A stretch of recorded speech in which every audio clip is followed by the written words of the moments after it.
अस्सलाम वालेकुम, this is ODA foxtrot from defence outpost. तो अभी इस टाइम के ऊपर एक वीडियो जो है वो काफ़ी ज़्यादा वायरल हो रही है इंडिया के एलसीए तेजस एयरक्राफ्ट की दुबई एयर शो 2025 से, जहां पर रिपोर्टेडली इस एयरक्राफ्ट ने पार्टिसिपेट किया और इसके साथ एक मिसहैप हुआ जहां पर इसके एयर फ्रेम से ऑयल लीकेज जो है वो स्पॉट किया गया। उसकी वीडियोस बनाकर मीडिया के ऊपर अपलोड की गई और वो इस टाइम के ऊपर वायरल हो रही हैं। सेम इसी एयर शो के अंदर JF-17 ब्लॉक 3 भी पार्टिसिपेट कर रहा है और वहां पर किस तरह से उस डिस्प्ले के ऊपर चीज़ें कितनी ज़्यादा ऑर्गेनाइज देखने को मिली, तो इसके ऊपर इस टाइम के ऊपर काफ़ी ज़्यादा एक बड़ी डिबेट जो है वो छिड़ी हुई है। एंड आज की इस वीडियो में हम लोग इसके ऊपर अपना ओपिनियन देने की कोशिश करेंगे कि असल में सिचुएशन क्या है, इसका JF-17 थंडर से लिंक क्या है और इन सब के पीछे एक असेंशियल जो रीज़न है क्यों इतनी बड़ी डिबेट स्पार्क हो रही है, इसके पीछे रीज़न क्या है। सो वीडियो जो है वो समवॉट इंटरेस्टिंग होने वाली है, इसको आपने एंड तक देखना है। लेकिन उससे पहले अगर आप लोगों ने अभी तक चैनल को सब्सक्राइब नहीं किया हुआ तो please make sure to like this video and do subscribe to the channel. So Dubai air show का आप सबको पता है कि दुनिया में one of the largest air show है। पूरी दुनिया से एयर फोर्सेस, सिविल और मिलिट्री एयरक्राफ्ट जो है वो इस एयर शो के अंदर पार्टिसिपेट करते हैं और काफ़ी ज़्यादा एक प्रीमियर लेवल का एयर शो है। पाकिस्तान एयरफोर्स जो है वो काफ़ी पहले से इस एयर शो के अंदर पार्टिसिपेट कर रही है। पर्टिकुलरली यहाँ पर JF-17 थंडर जो है वो मल्टीपल टाइम्स इस एयर शो के अंदर पार्टिसिपेट कर चुका है और JF-17 ब्लॉक 3 की भी बात करेंगे तो ये सेकेंड टाइम है कि दुबई एयर शो में ब्लॉक 3 जो है वो पार्टिसिपेट करने जा रहा है। And if I am not wrong, यहाँ पर जो इंडिया का LCA तेजस है उसका भी ये एक सेकंड राउंड है दुबई एयर शो का। इससे पहले एक राउंड में ये एयरक्राफ्ट इस एयर शो के अंदर पार्टिसिपेट कर चुका है। सो ऑल एंड ऑल यही एक वाहिद एयर शो है जहां पर इंडियन एयरफोर्स और पाकिस्तान एयरफोर्स के ये जो एयरक्राफ्ट है इनका फेस ऑफ होता है। एंड दैट इज वाई इन्हीं चीजों को कंपेयर करके इस टाइम के ऊपर सोशल मीडिया के ऊपर एक बहुत बड़ी डिबेट जो है वो चालू हो चुकी है। एंड इस डिबेट की जो शुरुआत है, जो इसका स्टार्ट पॉइंट है, वो ये पर्टिकुलर वीडियो है जहां पर कुछ स्पेक्टेटर्स की तरफ से LCA तेजस की एक पर्टिकुलर वीडियो को शूट करके अपलोड किया गया, जहां पर आप देख सकते हैं कि इस पर्टिकुलर एयर फ्रेम से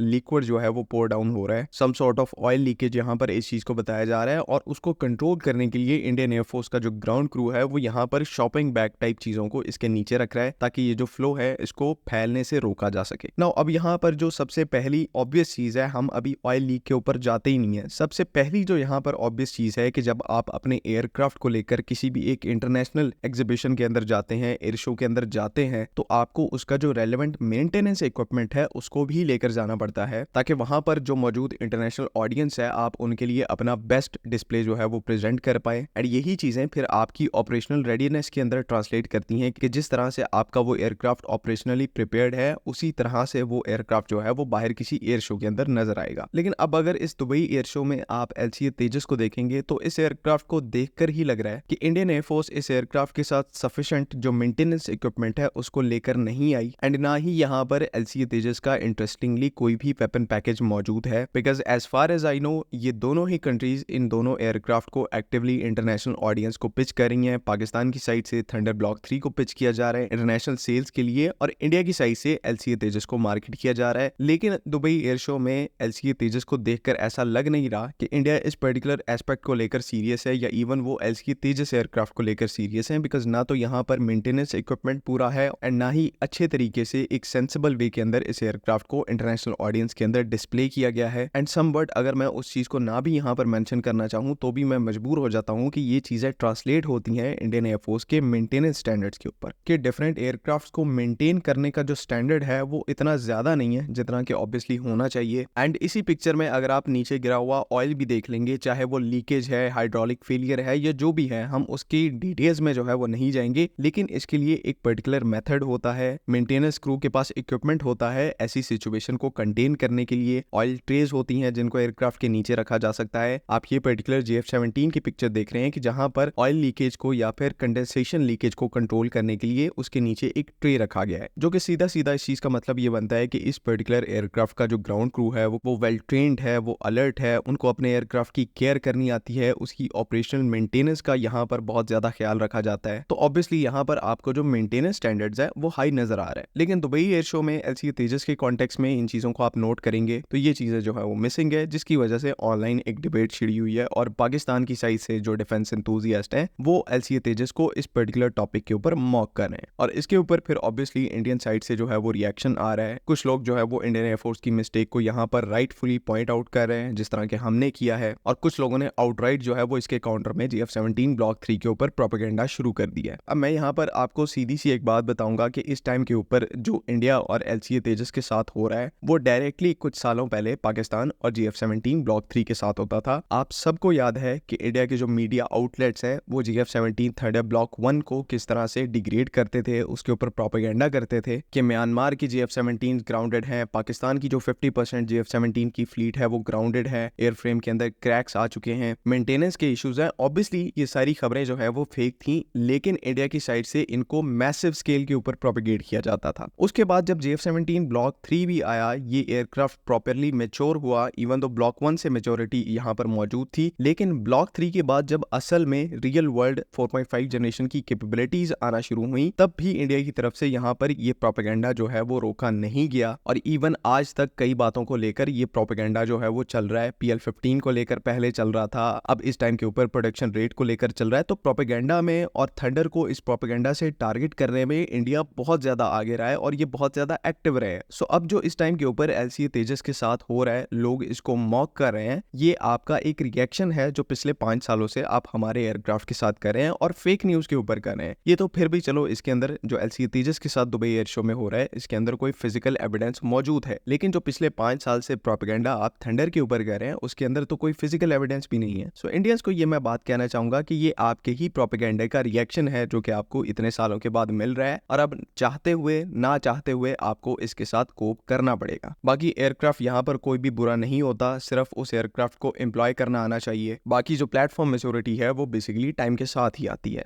आई होप कि तमाम चीज़ें यहाँ पर क्लियर हैं। अगर इनसे रिलेटेड कोई भी कंफ्यूजन है तो काइंडली आप कमेंट्स में ज़रूर पूछ सकते हैं। बाकी अगली वीडियो तक के लिए अल्लाह हाफ़िज़। पाकिस्तान जिंदाबाद।